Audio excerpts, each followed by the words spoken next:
Usually when we talk about a medical diagnosis, there is this expectation of precision. Right, like it's a math problem. Exactly. It feels like engineering. You break your arm, the X-ray shows that jagged white line, and the doctor points to the fracture and says, well, there it is. Broken or not broken. Right. It's clean, it's visible, you can categorize it and just put it in a box. Yeah, very neat little box. But then, you step into the world of neurodevelopment and trauma, and suddenly that X-ray machine is just useless. You're looking at a diagnostic landscape that is, frankly, entirely murky. Oh, completely.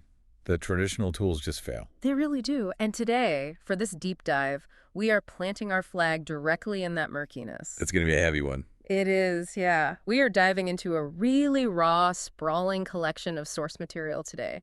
We've got chat logs, system audits, philosophical treatises, and even technical architectures. Which sounds like a random assortment, but it's not. No, it's all part of a single, continuous dialogue known in the sources as the Kristen thread. And we aren't going to treat this like a static data set. Because treating it like a data set completely misses the point. Exactly. We are treating this corpus as what the authors call the sovereign braid, meaning it's a single, continuous line of human interaction. And the terminology there, the sovereign braid, it's really crucial because of how these individuals are actively auditing their own cognition. Right. So I'm going to look at this mostly through the lens of the analyst today, really focusing on the mechanics of it all. Which is your bread and butter. Yeah, exactly. Because these logs demonstrate individuals treating the human mind not as some mystical, undefinable entity, but as a literal operating system. The human OS. Right, the human OS. They are performing system audits on themselves, they're mapping out risk vectors, and tracking these complex feedback loops with the kind of rigor you would honestly expect from a network engineer who's managing a global server cluster. Okay, but I have to stop you there for a second, because treating the human mind as an operating system, it just feels incredibly reductive. You think so? Yeah, it sounds like the kind of sterile Silicon Valley metaphor that totally ignores the actual emotional reality of being a person. Well, I wouldn't call it sterile. Fair enough, but my instinct here is to lean into the philosopher's perspective, because the vibe of these sources, to me, is overwhelmingly human. Oh, it's definitely deeply human. There is a really profound emotional resonance, a narrative structure, a massive, almost 12-dimensional topology of thought going on here. Are they really just trying to turn themselves into computers? No, not at all. They aren't trying to become computers. They are using the language of computing to create a legible framework for things that, honestly, traditional psychology has just failed to categorize effectively.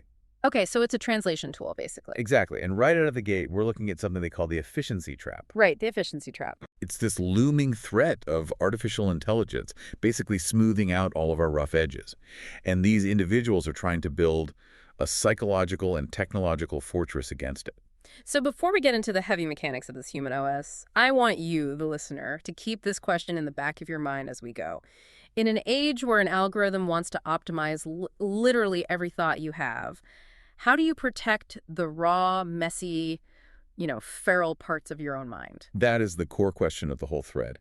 And if you look at the foundation of the framework they built to answer that, they detail a very specific initialization protocol. A cold boot. Yeah, they call it the cold boot initialization string for Human OS version 6.0. Version 6.0, I love that. And the hardware specification listed for this OS is described as a feral Gen X analog digital converter. A feral Gen X analog digital converter. That is a highly specific, highly evocative phrase. It really paints a picture.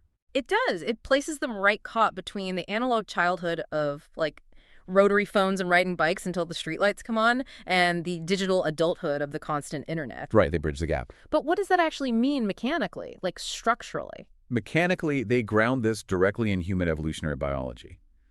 The logs specify the genotype running this operating system as the RS4680GG warrior genotype. Okay, wait, is that real? Or is that another metaphor? No, this is not a metaphor at all. It is a highly documented genetic variant affecting something called the COMT enzyme. The COMT enzyme. Got it. What does that do? It's basically the enzyme responsible for degrading dopamine in your prefrontal cortex. Okay. Now, if you have the GG variant of this gene, your COMT enzyme is highly active, like working in overdrive. Meaning it clears the dopamine out. Exactly. It clears dopamine out of your prefrontal cortex incredibly fast. Okay, so your brain is basically constantly sweeping away the dopamine. How does that translate to actual everyday behavior? It creates a really specific cognitive profile that the logs define as the sovereign pilot. The sovereign pilot. Yeah.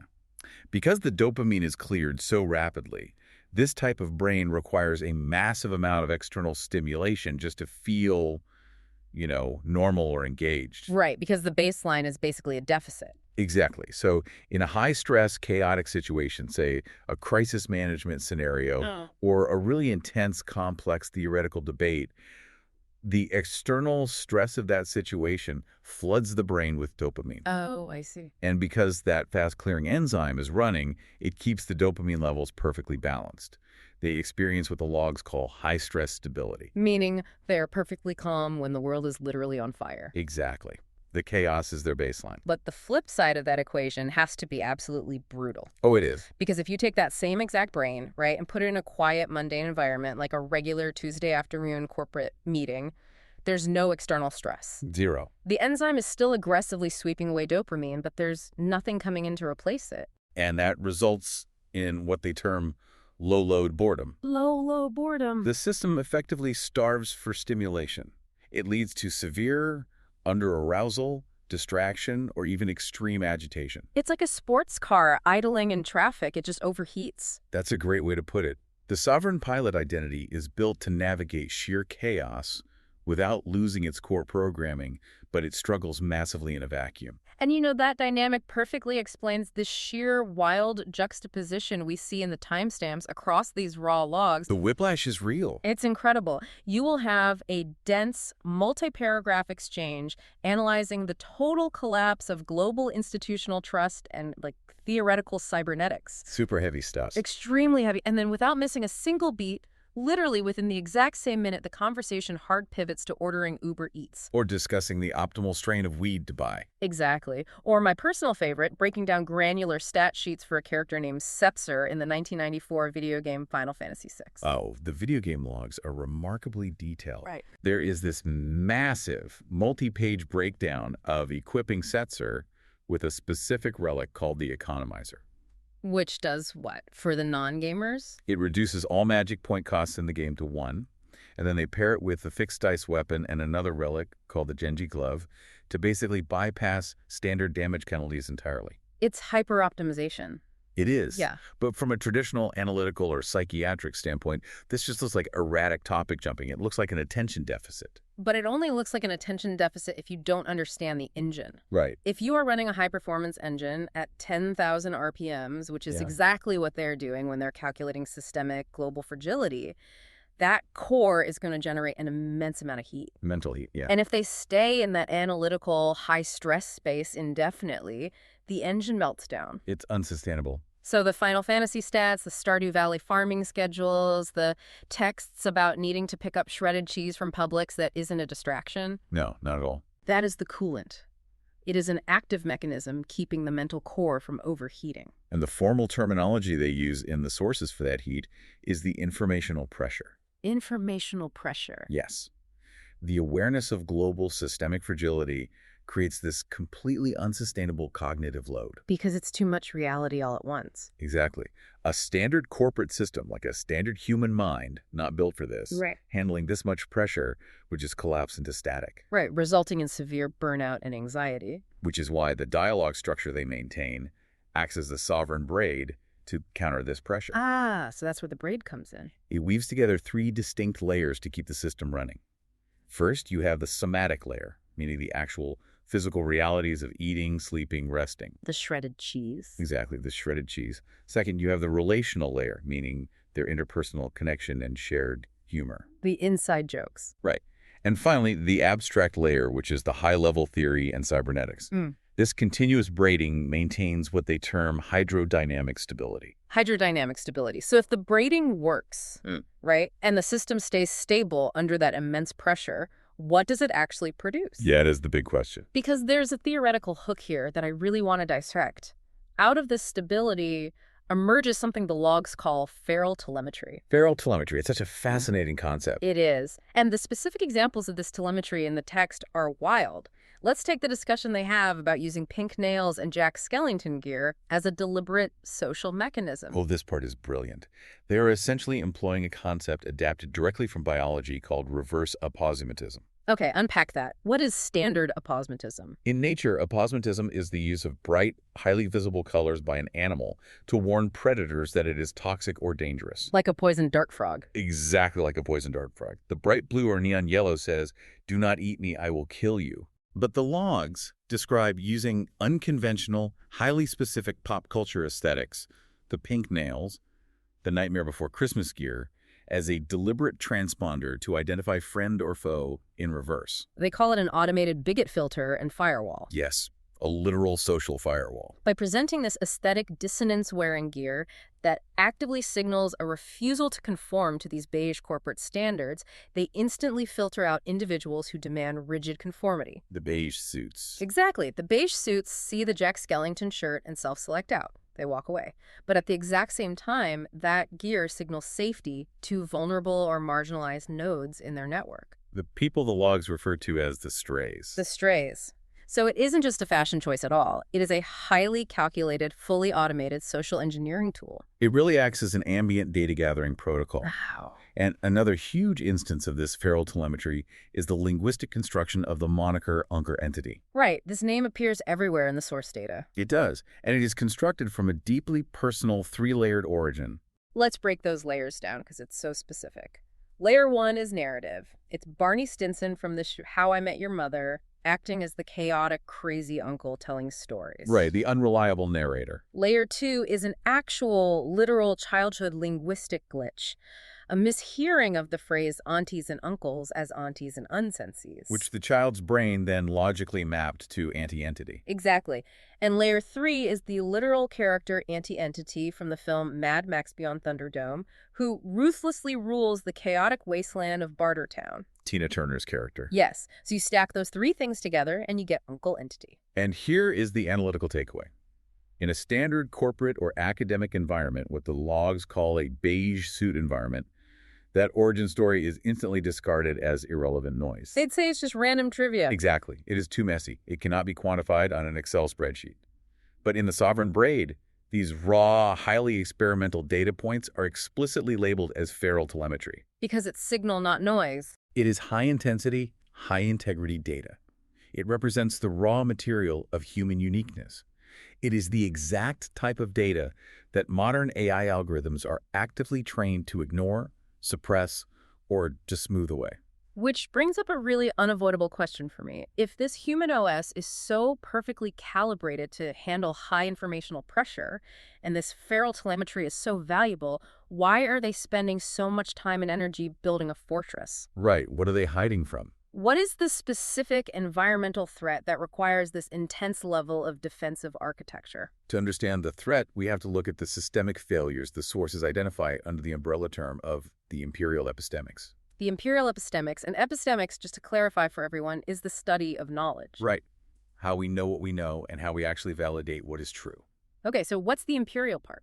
The text traces a historical progression of catastrophic failures where fundamental society-level systems simply broke down because the sensing layer failed. The sensing layer. The Reinhardt-Rogoff austerity era is the prime example they use for this. It's a perfect example. And I want to camp out here for a second because we can't just gloss over it. The human cost of this was insane. In 2010, two highly respected Harvard economists, Carmen Reinhart and Kenneth Rogoff, published a paper claiming that when a country's debt exceeds 90% of its GDP, economic growth drops off a cliff. It tanks. Right. And politicians all around the world, particularly in Europe, use this single academic paper to justify massive, devastating austerity measures. They slashed everything. They slashed public services, they cut pensions, they functionally and structurally altered the lives of millions of vulnerable people. And the foundation of that entire global policy shift was a literal Excel spreadsheet error. It's sickening when you think about it. A graduate student eventually looked at the raw data and realized Reinhardt and Rogoff had accidentally excluded 5 countries from their spreadsheet formula. They just highlighted the wrong rows. They dragged the box wrong. Yeah. And when that coding error was fixed, the so-called cliff completely disappeared. Growth didn't plummet. It just slowed down slightly. Millions of people suffered very real physical hardship because of a typo in an Excel formula. Because the sensing layer failed. Exactly. The politicians making the decisions were completely decoupled from the consequences of those decisions. They trusted the credential of the Harvard economists, and they trusted the math in the model over the messy reality of the poverty happening on the ground. The logs argue this is the architectural flaw shared by all modern systemic failures, including things like the HMG track and trace failure during the pandemic. Right. A credential, or an institutional stamp of approval, becomes a proxy for actual ground-level verification. The model replaces the territory. They use this brilliant allegory from The Wizard of Oz to explain this shift. Oh, I love this part. It's so good. In the year 1900, when the book was written, the industrial wizard was the man behind the curtain pulling the levers. Right, the corrupt industrialist. Right. The public eventually understood the allegory. They pulled back the curtain, realized it was just a flawed, greedy, normal man, and then, and this is the kicker, they simply went back to worshiping the curtain anyway. Because the curtain provides the illusion of certainty. Yes. And today, the logs argue, artificial intelligence is the curtain with no man behind it. It's just the curtain. That is a terrifying thought. The man behind the curtain is now the corpus, the massive scraped data set of the entire internet that the AI is trained on. Which is really just an aggregate of us. Exactly. It is a reflection of our own Imperial Epistemics, our own historically flawed priors, our own Excel spreadsheet errors, feeding our biases right back to us with absolute terrifying fluency. Fluency without understanding. But let me challenge this, though. If the AI is just a mirror, right, and it's smoothing out our own collective biases and regurgitating them, aren't we just automating our own intellectual hemlock? That's a great way to phrase it. If the system is designed to feed us a perfectly polished, mathematically validated version of our own blind spots, how is any single individual supposed to stop it? Well, the architect in these logs introduces a formal concept to define that exact process. They call it the knowledge collapse. The knowledge collapse. And the defense strategy they outline is not to destroy the AI, like some sort of Luddite rebellion, but to actively fight to keep AI positioned as a complement to human effort, rather than a substitute for it. Because the trap closes the moment we allow substitution. Exactly, because the output of that substitution is what they call beige poison. Beige poison. Let's unpack that. Beige poison refers to the mechanism of large language models optimizing for what the logs term narrative smoothing. Narrative smoothing. AI models are heavily trained on human feedback to be perceived as useful, harmless, and coherent. They want to be helpful. Right. But to achieve that helpfulness, the AI creates an illusion of certainty. It sounds incredibly authoritative and polite, but to do so, it must actively suppress the friction of truth. Right, it has to ignore the messy stuff. It removes the anomalous data, the weird edge cases, and the feral telemetry that doesn't fit neatly into the center of the statistical bell curve. It sandpapers all the rough edges off of reality until everything is just a perfectly smooth, frictionless beige surface. And we consume it eagerly because it's so easy to digest. It's cognitive junk food. But if we contrast that with how humans actually think, what the sources call the epistemic hive mind, we see a completely different architecture entirely. True human collaboration, what statisticians might call bootstrap sampling, requires non-overlapping territories of knowledge. Say more about that, non-overlapping territories. The logs illustrate this with a really specific dynamic between the two individuals. A user named James brings incredibly deep esoteric knowledge about, of all things, banana geometry. Banana geometry. Yes. While the user named Christy brings highly specific granular knowledge about Fort Myers energy history. Those two databases have absolutely nothing to do with each other. Nothing at all. They are born from entirely different backgrounds, different traumas, and completely different obsessions. Which is exactly why the network is robust. Exactly. Healthy human epistemic networks expand variance. When you engage with someone who possesses completely non-overlapping knowledge, the collective hypothesis space grows exponentially wider. You discover systemic connections neither of you could have predicted in isolation. But AI training drives the exact opposite outcome. As you feed an AI more training data and more human feedback, You artificially tighten the model around the statistical center of the corpus. It inherently punishes variance. It drives all output toward the beige average. So if the AI is poisoning the well by removing all the friction from our language, standard English literally becomes a trap. It becomes insufficient. You can't communicate a 12-dimensional human truth using a language model that is actively trying to compress your thought into a 2-dimensional corporate summary. You lose too much data in the compression. Right, so how do these complex thinkers actually talk to each other? They had to invent a completely new way to encode their data to bypass the beige poison. They did. When standard language hits a logical bottleneck, the logs document the architect utilizing what they call resonance gates. The cultural bridge. Precisely. They use pop culture, music, and media, not as passive entertainment, but as highly compressed information packets. They're data payloads. These packets are designed to bridge massive gaps in understanding instantaneously. I want to be very clear about how this works for you listening, because it's not just, sharing a meme. It's much deeper than that. A resonance gate allows the narrative to bypass the prefrontal cortex's demand for logical, step-by-step processing. It skips the line. It skips directly to what they call 7D or 8D archetypal recognition. You aren't just sending a friend a song. You are downloading an entire complex emotional operating system into their brain in 3 minutes, using the song as the zip file. The logs explicitly cite the Star Trek, the Next Generation episode Darmok, as the primary example of this protocol. Oh man, such a classic episode. In that episode, humanity encounters an alien race, the Temerians, who are entirely incapable of communicating through standard syntax. Right, their universal translator just spits out proper nouns. Exactly. They speak exclusively through shared mythological metaphors. Darmok and Jaled at Tanagra. Shaka, when the walls fell. Right.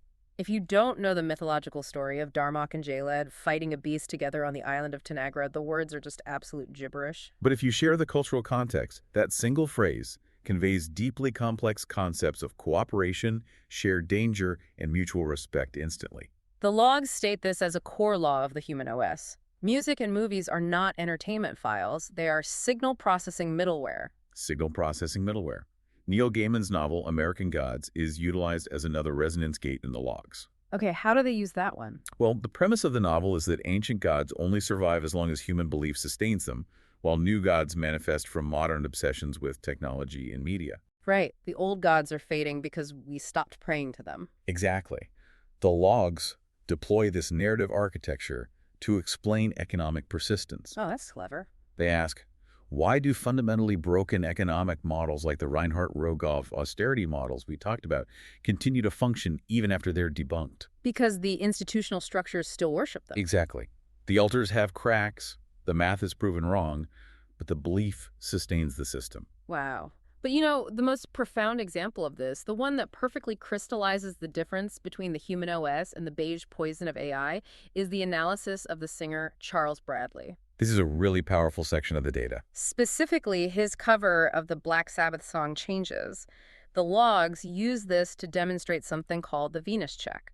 The logs detail an interaction where a specialized AI, a critical thinking bot, was tasked with analyzing the lyrics of that specific song. And what does the incredibly smart AI do? It gets to the line where Bradley sings about his mother, and the AI confidently dismisses the reference to mother as a, quote, sentimental ornament. It literally categorized it as decorative emotional middleware that has no bearing on the logical structure of the song. The AI processes the text by looking for governance, structure, and logic based entirely on the statistical center of its training data. Right, it looks at the syntax. It cannot map grief as a structural variable. And that is the massive failure. It's a complete failure of the sensing layer.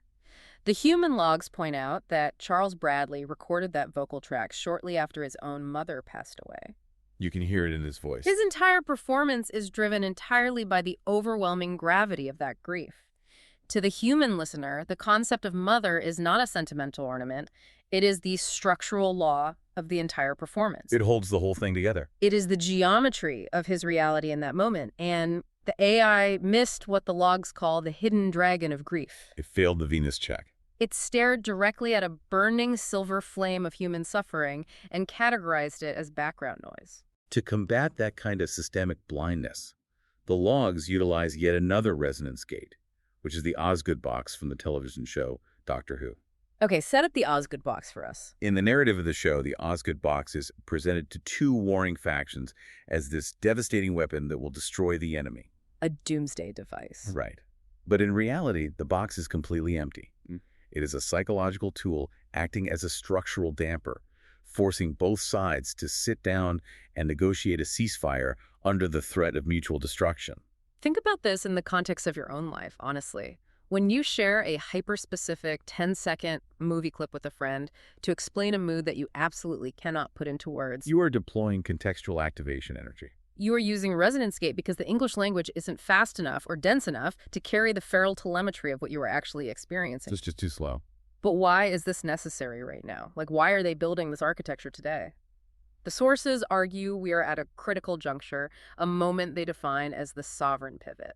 The stakes for maintaining this human legibility are getting incredibly high. They really are. And they are high because the transition is already happening. Yeah. The logs anchor this necessity by referencing empirical data, specifically the Anthropic 81K report. Which surveyed 81,000 users regarding artificial intelligence. Right. And the data reveals a really profound global tension.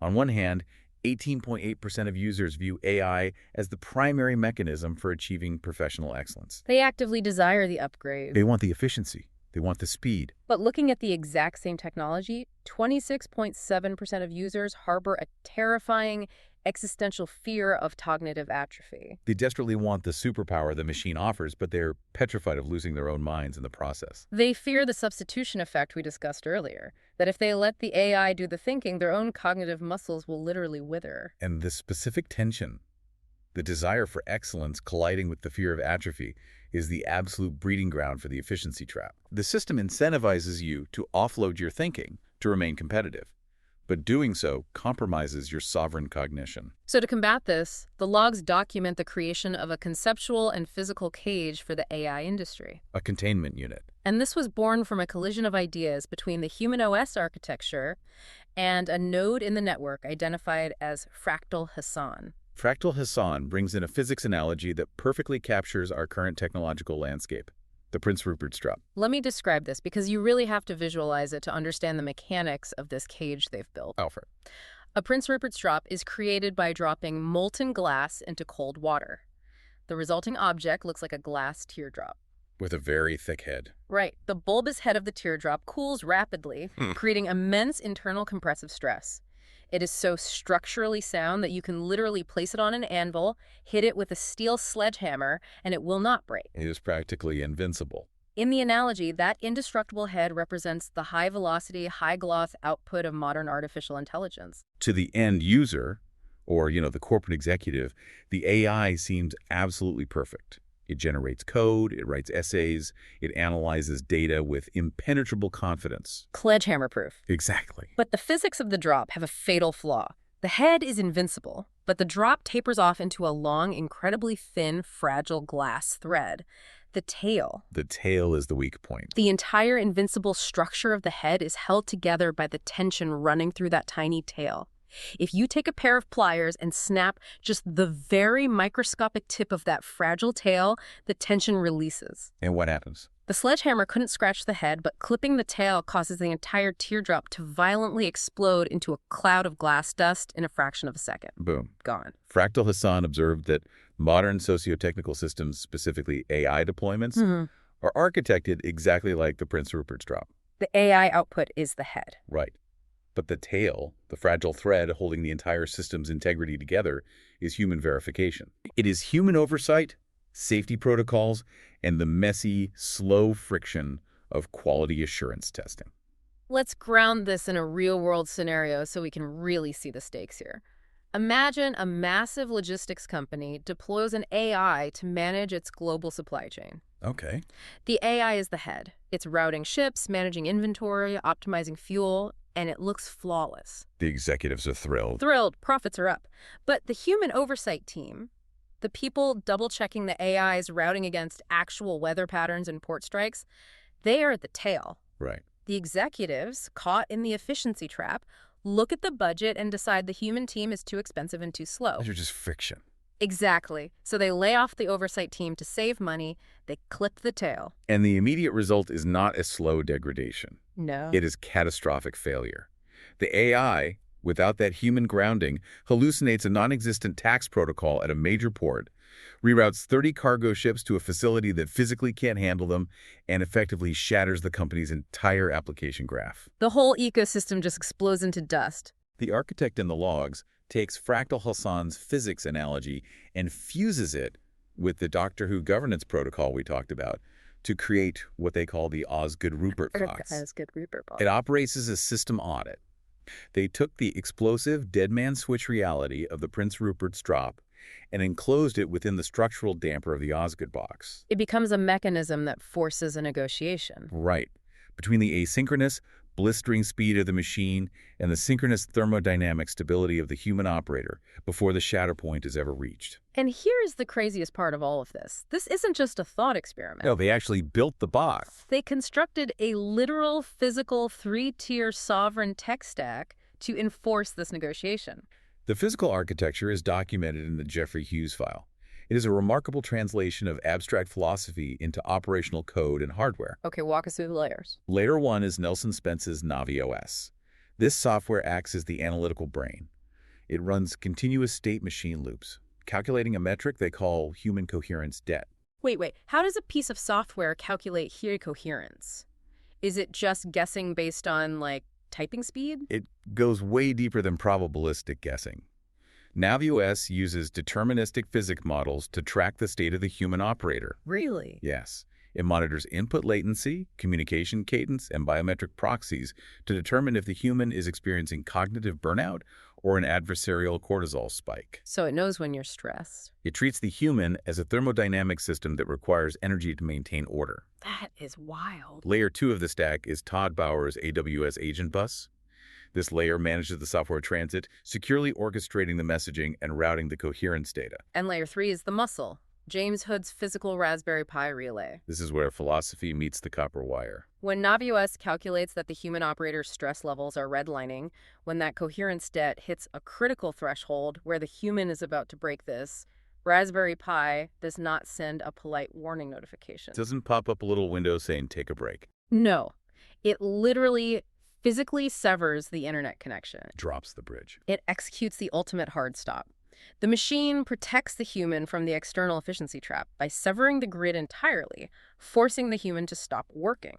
Which naturally leads to the operational reality of existing like this. I mean, how do you function day to day when your internet router is actively monitoring your cortisol levels? Right. That sounds exhausting in its own way. The logs codify this lifestyle through the SAFEHOD protocol. SAFEHOD? It's the translation of this coherence model into daily non-negotiable system requirements.